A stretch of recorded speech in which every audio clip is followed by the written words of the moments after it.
Ang programang ito ay hatid sa inyo ng National Nutrition Council. Nandito na ang programa kung saan ang kalusugan ay number 1. Two-time KBP Golden Dove Awardee for Best Radio Public Service Program, Gandingan Awardee for Best Development-Oriented Radio Program, at 2016 Best AM Radio Program. Radyo mo sa nutrisyon! Radyo mo sa nutrisyon, mga usapin ukol sa pangkalatang kalusugan. Matutukunan ang inyong mga katanungan ukol sa samot-saring issue ng maayos na pangangatawan. Mula ulo hanggang paa, busog sa impormasyon, hitik sa ekspertong kaalaman. Radyo mo sa nutrisyon, radyo mo sa nutrisyon. Malusog na katawan, malusog na isipan para sa produktibong mamamayan. Narito na ang inyong mga kasama sa kalusugan. 2014 Gandingan Awardee for Best Development-Oriented Radio Program Host at 2016 Best AM Program Host, National Nutrition Council Executive Director, Assistant Secretary of Health, Bernie Flores, at si Rod Marcelino. Ang taong gutom ay wala raw kinikilalang batas, kapit sa patalim ika nga. Ayon sa Philippine Statistics Authority, mula sa 27.9% noong 2012, abay bumaba daw po ito sa 26.3% noong 2015. Ang bahagdan ng poverty incidence o mga Pilipino, ang kita'y hindi sapat upang matugunan ang pangunahing pangangailangan sa pagkain at iba pang pangunahing pangangailangan. Ay may kinalaman kaya ito sa pagbaba rin ng kriminalidad?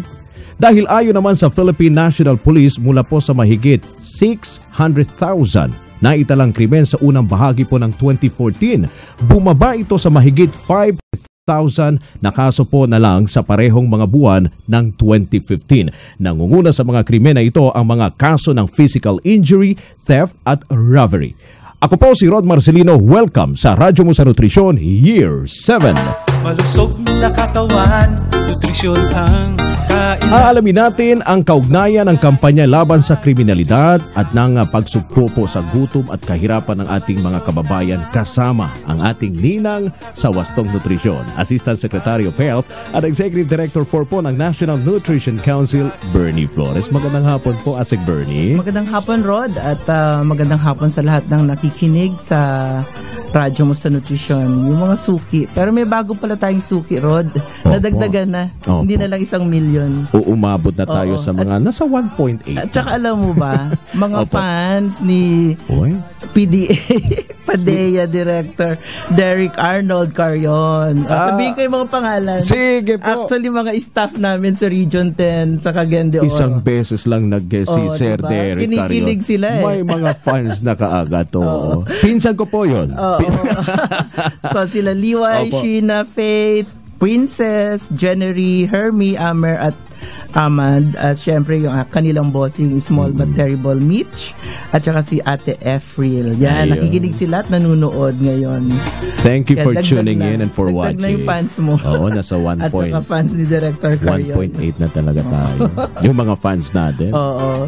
Anyway, doon sa mga nasabi mong datos kanina, Rod, tila may direktang epekto nga sa isa't isa ang gutom, kahirapan at krimen. Ayon din kasi sa Philippine Statistics Authority, mula sa 13.4 noong 2012 ay bumaba sa 12.1% naman noong 2015 ang porsyento ng mga Pilipinong nasa below food threshold. Ito yung level ng income or kita na hindi enough or hindi sapat para pambili ng pagkain. Yun na yun talagang kumbaga food sagad na po yun. Food poverty.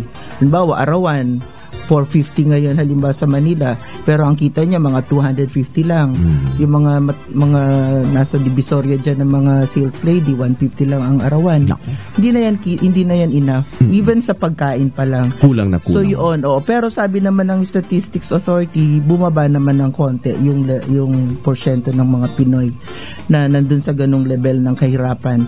At ayon naman sa Global Hunger Index, bahagyang bumaba rin ang index ng gutom sa ating bansa mula sa 20.1% noong 2015 sa 22% noong 2005. So masasabi rin natin na unti-unti nang nagbubunga ang mga initiative ng mga nasa health and nutrition sector, ng Philippine National Police at iba pang ahensya ng pamahalaan laban sa kahirapan, gutom at krimen. At sana ngay makakaasa tayo sa patuloy po ng pagbaba ng porsyento ng gutom at kahirapan dahil sa mas agresibong kampanya po laban sa krimen.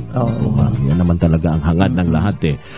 Tatlo po ang ating resource person para sa ating talakayan ngayon. History. Ngayon lang po kami magkakaroon ng tatlo. At mga macho.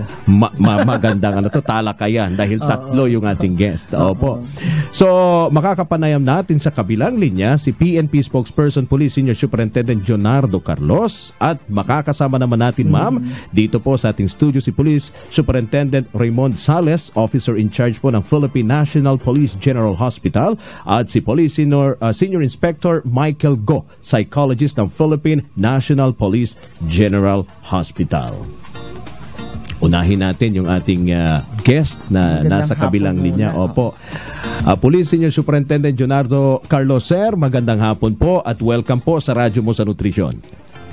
Yes sir, magandang hapon po sa inyo, sa mga nakikinig sa inyong programa, ASEC, at sa inyo po. Mula po sa pangalan ng Hepe ng Pambansang Pulisya, Police Director General Ronald Bato de la Rosa, isang magandang hapon po. So magandang hapon din po, Sir Carlos. Yes ma'am, magandang hapon po. Opo. Sir, diretso na po tayo sa ating talakayan. Ang unang tanong po namin sa inyo, sir, gusto lang po muna naming makuha ang inyo pong pananaw at tungkol dito nga sa tilay magkakaugnay na suliranin ng bansa ang gutom, kahirapan po at krimen. Well, unang-una, malaki po ang kontribusyon kapag wala po ang ating pong mamamayan ay wala pong kabuhayan, nagugutom, ay ito po ay isa po sa rason upang ang krimen ay maganap dahil survival, unang-una po survival.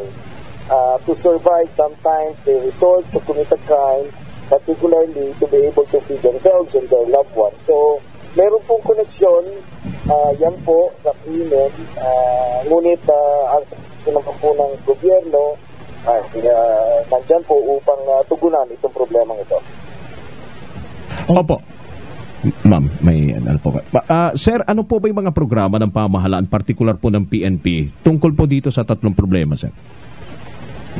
Well, our main function is law enforcement and order. So, kaya nga po palagi po nating nababanggit na ito po ay there's always be a whole of government approach because may kanya-kanya pong mandate at kami naman po ay tumutulong. Ang amin po ay ang pagpapatupad ng batas at pananatili ng kapayapaan sa mga komunidad. That's the main function. We can prevent crime from happening. Yan po ay mas maganda. We solve, if it happens, we solve it.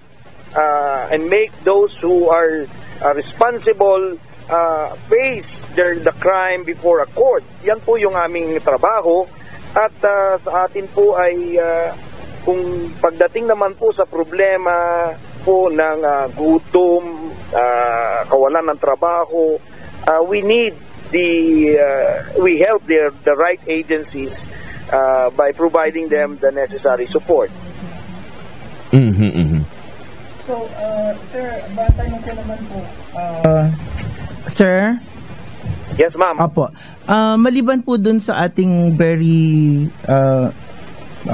kitang-kita ng publiko na ating laban sa droga, illegal drugs, sa programang Oplan Tokhang, ano po ba yung top 5 na most wanted na krimen? Hindi po yung criminal pa, most wanted na krimen na naisugpuin ng Philippine National Police. There are two primary crime incidents na kailangan po. Ang ating the most prevailing crime incident in the country, unang-una po ay yung mga theft cases, physical injury, and robbery cases. Ito po ay crime against properties at yung naman pong against person, yung physical injury. Yan po yung talagang nangyayaring krimen. Ngunit sa ating pong laban sa illegal na droga, kitang-kita po natin na bumabaho ito ng napakalaki porsyento, yung number of incidents by about 49%. Bumaba po unang buwan nang ipatupad po natin itong ating laban sa illegal na droga. Ang nangyayari po, bago or kaya nagkakaroon ng mataas na theft at saka physical injury incidents and other crime, including siguro rape, dahil physical injury yun. Ang nauuna munang krimen ay yung paggamit ng illegal drugs. Ganun po ba yun? Opo. 70% of heinous crimes happen because they are drug-related. Ngunit nang simulan natin itong laban natin sa illegal droga, ang naging resulta po nito yung drastic decrease o pagbaba ng mga crime incident, particular nga po ito pong yung mga crimes against properties. Dahil po yung pong mga drugista, yung pong gumagamit ng illegal na droga, ay gusto po nilang i-sustain po itong pagbili o paggamit ng shabu. Ngunit dahil nga po sila naiiwasan na po yun, nagle-less po tayo ng crime incident, particularly theft, petty crimes, and robbery incidents. Sir Carlos, parang hindi yun na-appreciate ng public kasi parang ang binibigyan tuon naman ng media ay yung namatay, ilan ba yung sumuko o kaya ilan yung namatay. Hindi yung pagbaba ng krimen in general because of the fight against illegal drugs. That's correct. That's very correct, ma'am. Yan po ang nagiging problema because the information given and the actual data that we have ay hindi po nila tinitingnan yung more than 98% of the result of the campaign, which is the people that surrenders, which is over 600,000. They are looking only with the 0.1% result, which is the drug suspect that are killed during police operation because they opted to fight it out and put the lives of our police officer in danger. Kaya nga po, hindi po, we understand that if hindi ho bebenta, hindi ho kikita, ngunit kung pag-aaralan ho natin ng maayos, makikita ho natin na yung laban po natin sa illegal na droga, ang resulta nito yung pag-surrender ho ng mas nakakaraming drug dependent at saka drug users and drug pushers. Yun ho yung katotohanan. Ngunit hindi ho nabibigyan ng focus dahil hindi nga po bebenta. At saka may shock effect yung namatay, di po ba? May shock effect yun eh. Yun ang nagiging focus ng media coverage. Nasya-shock yung mga tao na may namatay na ganito, ganyan. What is the new bad news? Hindi yung good news. Kaya nga ho, why we only look at the tree, which is like if we want to look at the entire program, we have to look sabi nga po, let us look in the entire forest. Ngunit, ang titingnan ho niya dyan ay, kumbaga, ay yung isang puno kung saan po ito ho yung namamatay. Yan ho yung nagiging focus dahil yun po yung bebenta. Naiintindihan naman ho natin na it's a business. It's also a business for them. So ano po yung mga hakbang ng PNP para labanan pa yung mga ibang types of crime, Police Superintendent Carlos? Well, we are focused on the fight against drugs, but hindi ho natin iniiwan ho yung ating managing police operation. This is the focus campaign. This is our anti-criminality campaign focusing on the 7 major crimes. Kaya nga po, because of our fight against drugs, nakita ho natin, na-report po ng ating Chief PNP, na sa loob po ng isang buwan, malaki ho yung dip in the crime incident sa ating pong managing police operation. Napakaganda nga po yung nai-report ng ating Chief PNP na dramatic talaga yung bagsak. Ano po? Yes. Opo, yun po yung resulta. Hindi ho yung 600 na papatay dahil sila ho ay nanlalaban. Of course, they have to understand that our police officers, we were ordered to defend ourselves, to defend yung mas marami hong Pilipino, yung mas maraming Pilipinong sumusunod sa batas, gusto ho ang kapayapaan, gusto ho nilang mawala ang droga sa ating pong mga komunidad. Yan, tama po yan. Sir, putulin muna natin ang ating usapan. Punta lang tayo muna sa word for the week. Nabanggit ko Sige po. Nabanggit ko kanina, Rod, yung Global Hunger Index. At yan muna ang pag-usapan natin. Opo, ma'am. Oo. Ang Global Hunger Index, para lang sa kabatiran ng marami, ay ang sukat ng gutom na nararanasan ng mga bansa sa buong mundo. Ito ay sinasagawa taon-taon ng International Food Policy Research Institute upang mahikayat ang mga pamahalaan at iba pang mahalagang ahensya na gumawa ng mga polisiya at aksyon upang sugpuin ang gutom. Ang mga bansa ay binibigyan ng grado. Grinigradean tayo, Rod. Mula 0 o kawalan ng gutom hanggang 100 o ang pagkakaroon ng malalang gutom.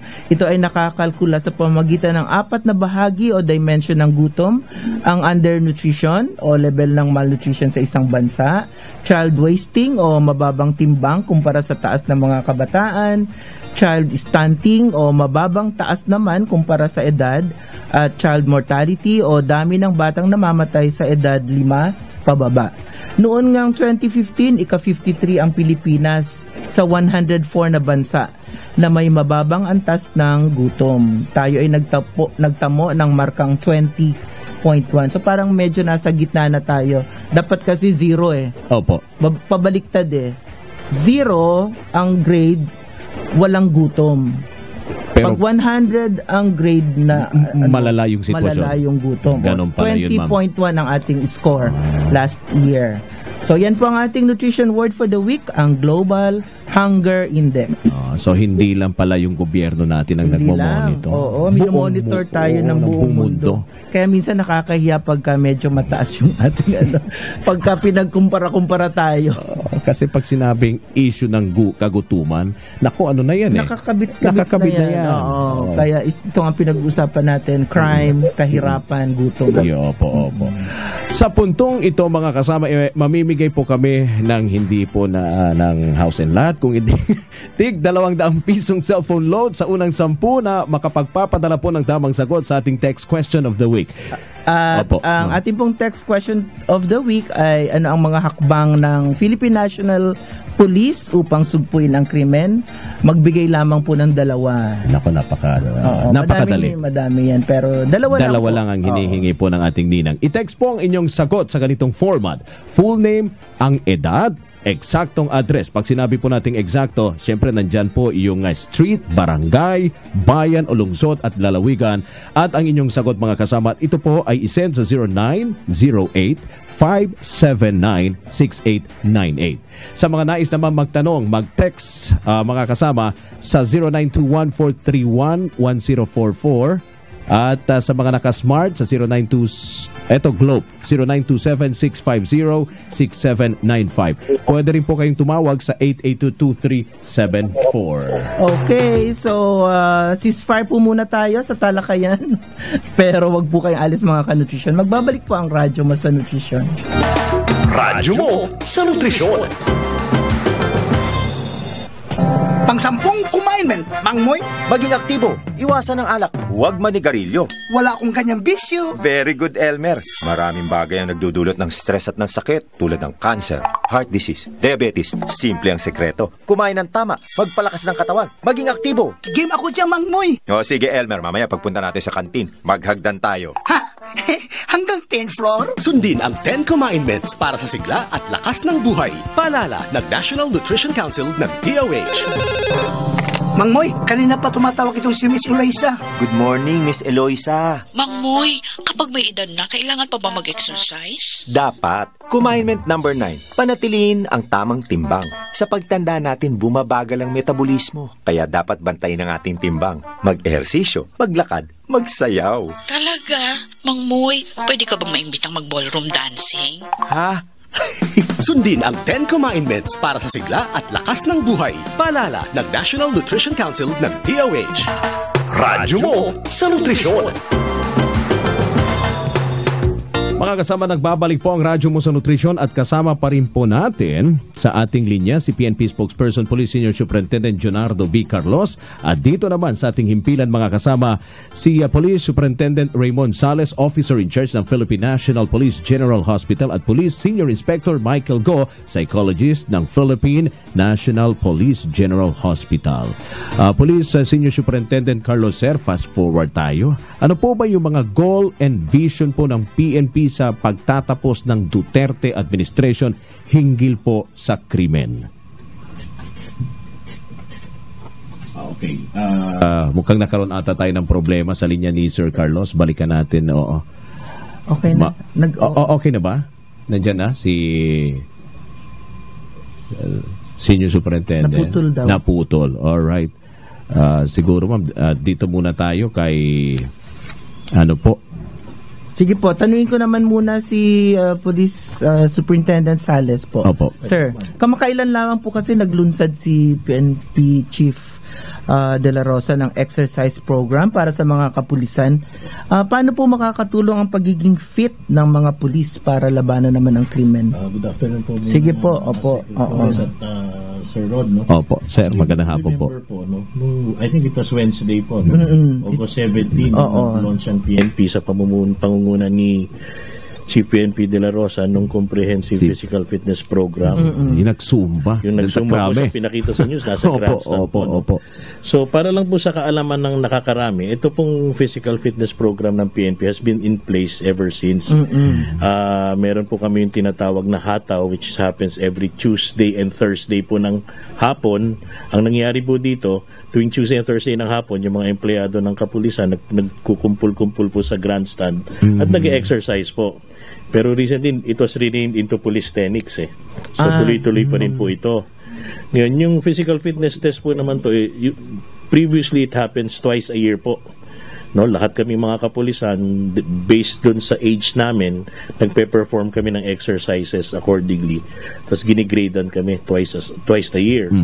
Now, napansin po kasi ng Health Service at ng pamunuan ng PNP na para mas ma-address natin yung pangkalusugan ng kapulisan, hindi lang tayo dapat mag-focus doon sa physical activities eh. So, pinasok din namin yung recommendation na that aside from the physical activities po, pinasok din natin yung actual medical examination nila. So dito po nabuo siguro yung comprehensive physical fitness program. Ngayon pinasok na rin po dito, in-incorporate na din po dito yung annual physical examination ng bawat personnel ng PNP. Hindi lang kasi meron po yung uniform at saka non-uniform personnel eh. Ngayon, sinama na rin po namin dito yung mga non-uniform personnel. Ano po ang intention nito? Ngayon po, ang programa which is already being started now, 3 months prior to your birth month o your birthday po, lahat kami pupunta sa sa Krami po, sa General Hospital. Mag-undergo po ang bawat empleyado ng series of tests, no? Yung ECG, X-ray, laboratory. Tapos from there doon, titignan natin mga spesyalista yung mga resulta. Para bago po sila mag-actual physical fitness test on their birthday or their birth month, sinasala na po natin, at least yung may mga konting karamdaman, nagagamot na po natin. Tapos yung medyo magiging delikado para mag-perform ng physical fitness test, medyo dinidefer muna natin yung actual performance sila. Gagamutin na muna po natin bago sila mag-perform. So, in so doing po, nami-minimize natin yung risk na baka imbis na makatulong tayo during the physical fitness, baka meron pong malagay sa peligro. So ito po yung overall picture ngayon ng comprehensive fitness program. Aside from the physical, pati po yung medical, ini-examine na po natin. Sir, yung preparedness ng psychological? Andito po, katabi ko po si Police Senior Inspector Go para natitingnan din po ba as part of the medical exam?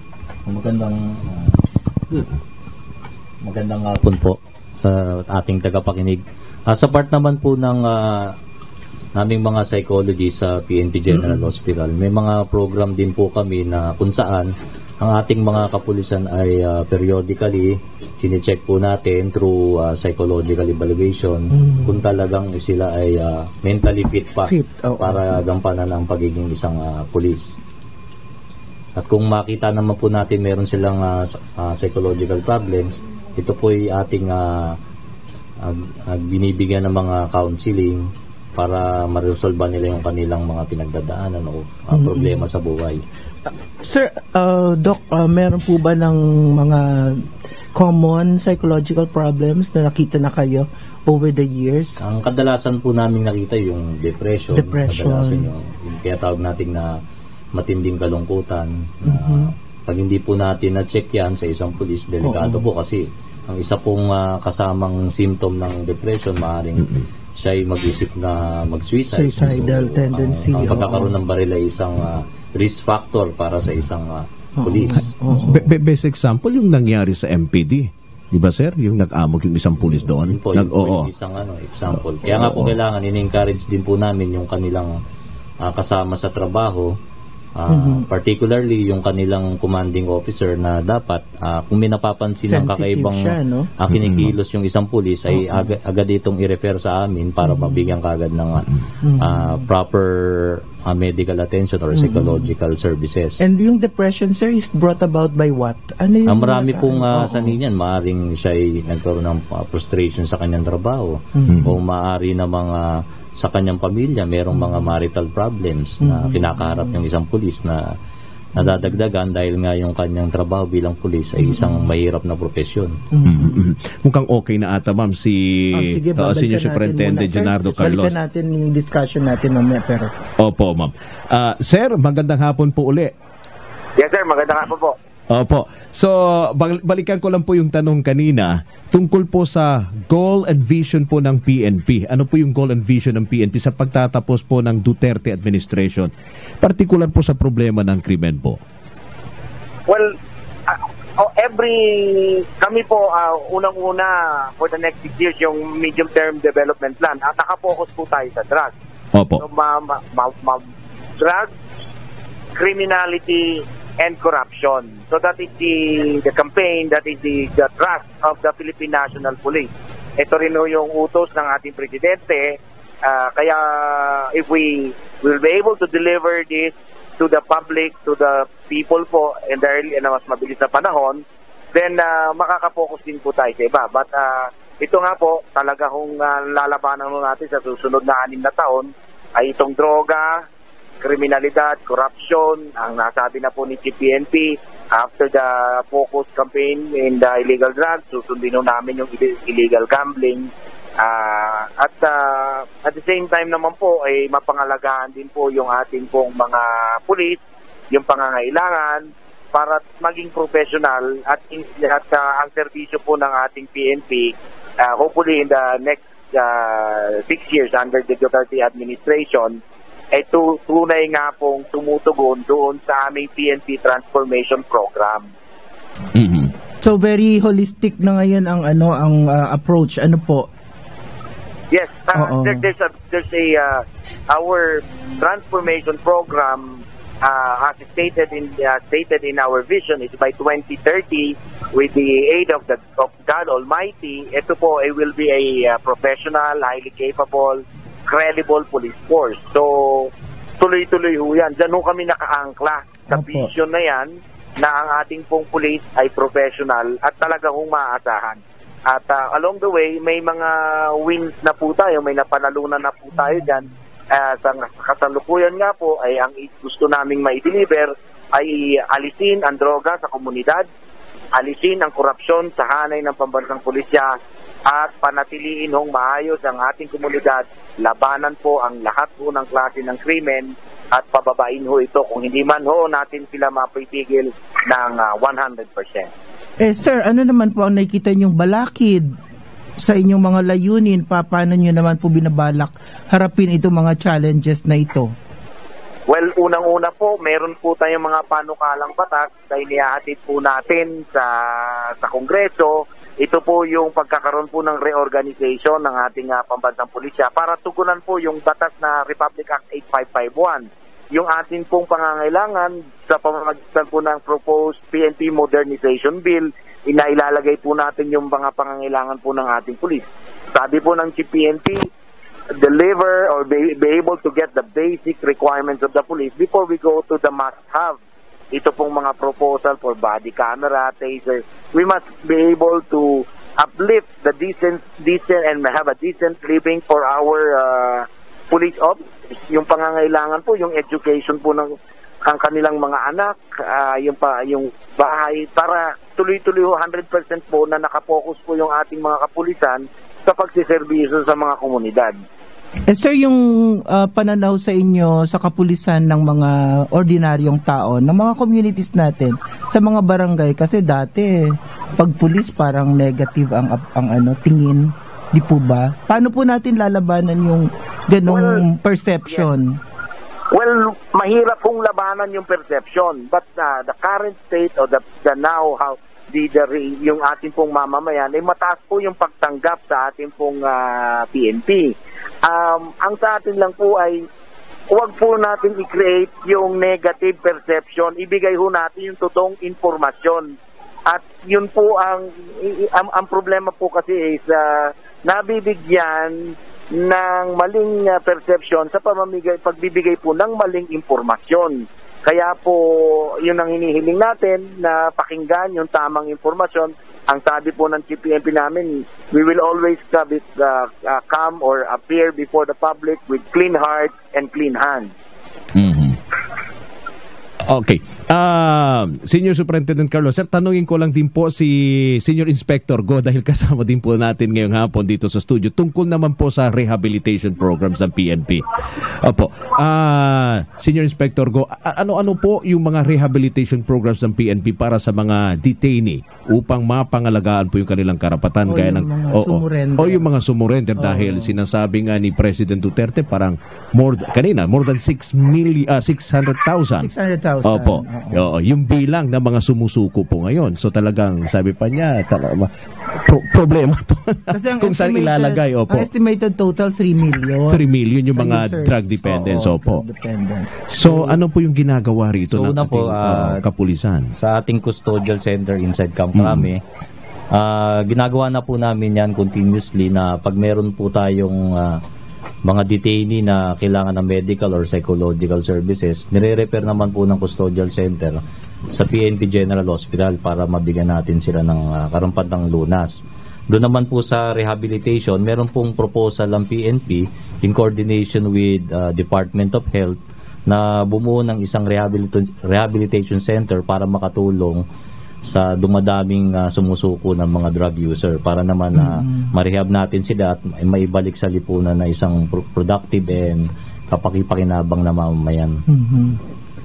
So pati po yata livelihood kasama doon, di po ba? Bali po yung rehab center na ating pinopropose, bubuuin po ito ng medical doctors, nurses, psychology, social worker, occupational therapists para po holistic nga po yung approach gaya ng sinabi niya. Okay. Balikan ko lang, Doc, naging Doc katuloy, Rod. Yes, ma'am. Gusto ko lang pong malaman, Sir Sales, kung pwede pong malaman, ano po ba yung mga top morbidity patterns ng mga pulis? Anong mga sakit nila? Yung base po sa ating experience, at least sa General Hospital po, hindi po nalalayo sa mga common na sakit man sa yung sa ordinary, sa general population. Nandyan po ang hypertension, nandyan po yung mga sakit sa puso, sakit sa baga. Ngayon po medyo kabuka po yung alam naman natin yung sa HPG na nagmaman sa EDSA. Ngayon po we're trying to coordinate with them kasi ang gusto natin ma-prevent baka mamaya yung sa mga lungs naman. So yun po, basically similar po sa general population. Wala siya ng distinct na sakit ng pulis? Wala naman po na yung para sa pulis lang po. Wala naman po. Okay, that's good to know. Okay. Pwede na tayong pumunta, Rod, sa ating recap kasi medyo kinakapos na rin po tayo sa oras, ma'am. Sige po. Okay, sa ating naging talakayan ay binigyang diin natin ang direktang kaugnayan ng pagsugpo sa krimen at ng ating pagsusumikap na lupigin ang gutom at kahirapan sa ating bansa. Nangunguna sa labang ito ang Philippine National Police sa pamamagitan ng mas agresibong kampanya ng pamahalang Duterte kontra krimen, partikular na sa illegal na droga.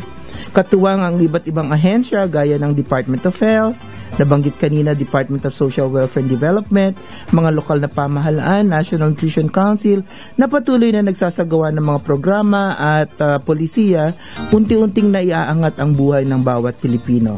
Kung pagtutulungan lang nating labanan ang gutom at kahirapan, siguradong mababawasan din ang krimen sa ating lipunan.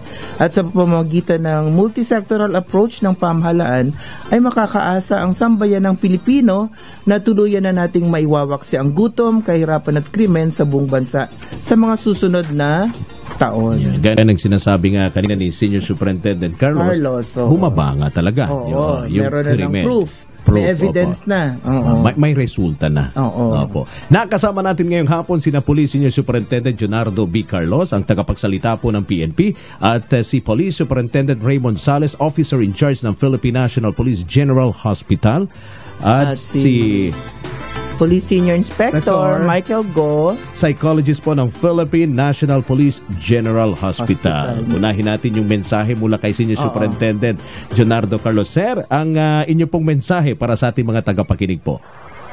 Well, unang-una, salamat po sa suporta nila dahil sila po ang naging dahilan, unang dahilan kung bakit po nananalo o nagkakaroon tayo ng resulta sa ating kampanya sa illegal na droga.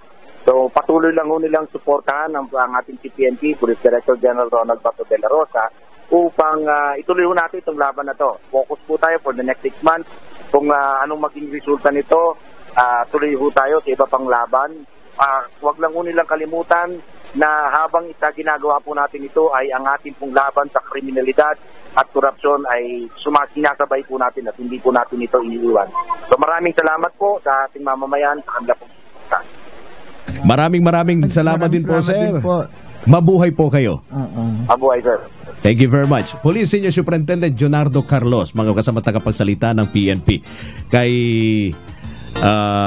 Police Superintendent Raymond Sales naman po, mensahe po sa ating mga, especially sa ating mga kapulisan. PNP General Hospital, no? Hindi lang po para sa ating mga nakikinig, lalong-lalo na po sa ating kapulisan at pati sa kanilang mga pamilya. Kami po sa hospital, rest assured po, we will try to give our policemen yung at least yung basic healthcare that they deserve para po pag masigurado natin na malusog ang ating mga kapulisan, they'll be able to perform yung duty sila at mandate para sa ating bayan po. Yun lang po. Thank you very much po. Sinasabi nila mas mabilis pa daw tumakbo yung kriminal. Pero ngayon hindi na yan. Hindi na. Kita mo naman si Sir Bato, no? Ang galing na magsumba. Malaki ang katawan pero fit. Fit talaga. Sir Sales, ano po? Pangwakas naman po na mensahe mula kay Inspector Michael Go po, sir. Ganon din po gaya po ng nasabi ng aming OIC, si Superintendent Sales. Kami naman po sa Neuropsychiatry Section ng PNP-GH ay handa pong tanggapin ang ating mga kapulisan kung meron silang pangangailangan na psychological para naman po sila ay makapagtrabaho ng maayos. Okay, maraming salamat po sa inyong tatlo. Maraming salamat Sir Carlos, Sir Sales, and Sir Go.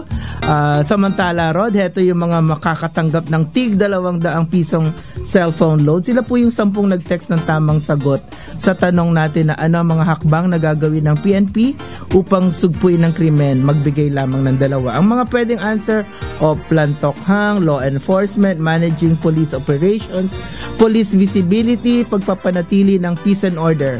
Ikaw na po ang magbasa, Rod. Opo, ma'am. Maraming salamat, ma'am. 10 yan, ha? Eto na, ma'am, yung mga pangalan ng mga winners of 200 pesos na cellphone load. Ang unang winner natin ay galing pa po sa Barangay Dayap, Calauan, Laguna.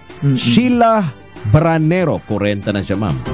Panalo ka ng 200 pesos sa cellphone load. Ang pangalawang winner naman ay mula po sa Barangay Gregorio San Pablo, again from Laguna, 33 years old, Terry Amores. Ang pangatlong winner, puro babae, from 152, Nalcia Norte, Malasigi, Pangasinan. Opo, Juliet Cardosa. Babae na naman, ma'am. Sitio Sibana, Barangay Sampaloc, Tanay, Rizal. Ang pang-apat na winner natin, 64 years old, ay si Larry Apostol, lalaki. Pang-5, ma'am, ay taga Donia Alicia Extension, Ligas, Bacoor, Cavite, 41 years old, Ramil Conos. Ang pang-6 na winner of 200 pesos sa cellphone load ay mula po sa 29A Filipinas Avenue, Dalumbayan, Teresa, Rizal, si Winnie Buenaventura. Pang-7, Joshua Soriano, 25, from San Jose de Buenavista, Antique. Ang pang-8, Aaron Artenio, 27, from Barangay Santo Rosario, Aliaga, Nueva Ecija. Yung pang-9 ay si Cheryl Ilac, from Lot 2, Block 1, Carmen Park Homes, Barangay Kalipay, taga Misamis Oriental. At yung pang-10, ma'am, ay taga Purog, Pag-asa, Barangay Bisibis. BCBs, oo. Barangay. BCBs. BCBs, oo. Yung mga B? Opo. Yung pangalan ng barangay nila. BCBs. Sosin kanila barangay. BCBs, parang sa ibang bat. From, Taytay, Palawan. Opo. Lalaki, ma'am eh. Si Ramil B. Maravilla, 29 years old. Uy, equal. 50-50. 5-5. 5 babae, 5 lalaking winners. Congratulations sa inyong 10. At yan po ang kabuuan ng ating talakayan dito sa Radyo Mo sa Nutrisyon. Sana nabusog na naman namin kayo ng mga kaalaman tungkol sa kalusugan at tamang nutrisyon. At sa mga nais pong magtanong, text lang po sa 0908-579-6898. Dahil sasagutin po ang ating mga resource person kahit wala na po tayo sa ere, si Senior Superintendent Carlos at Superintendent Zales at Inspector Go mga kasama. Sa pamamagitan niya ng ating production team. Oo. Dahil yan po ang tunay na serbisyo publiko ng Radyo Mo sa Nutrisyon. Magsasama-sama po tayo muli sa isa na namang masustansyang talakayan sa susunod na Sabado, ganap na 12:30 ng tanghali dito po sa Radyo Mo sa Nutrisyon, DZXL 558. Tandaan, dito po sa Radyo Mo sa Nutrisyon, bubusugin namin kayo sa impormasyon. At sisiksikin namin kayo ng mga tip tungkol sa tamang nutrisyon. At tutulungan namin kayong iwaksi po ang mga maling gawaing kumukontra sa mabuting kalusugan. Wastong nutrisyon, impormasyon. Solusyon, positibong aksyon. Tandaan lamang po, malusog na katawan, malusog na isipan para sa malusog na mamamayan. Ako po ang inyong lingkod, Assistant Secretary of Health at Executive Director ng National Nutrition Council, si Bernie Flores. At ako naman po si Rod Marcelino. Kami po ang inyong kabalikat sa kalusugan at wastong nutrisyon. Dito, sir, sabay-sabay tayo. Sige na. Dito sa Radyo Mo sa Nutrisyon Year 7. Malusog na katawan, nutrisyon ang kailangan. Ang programang ito ay inihatid sa inyo ng National Nutrition Council.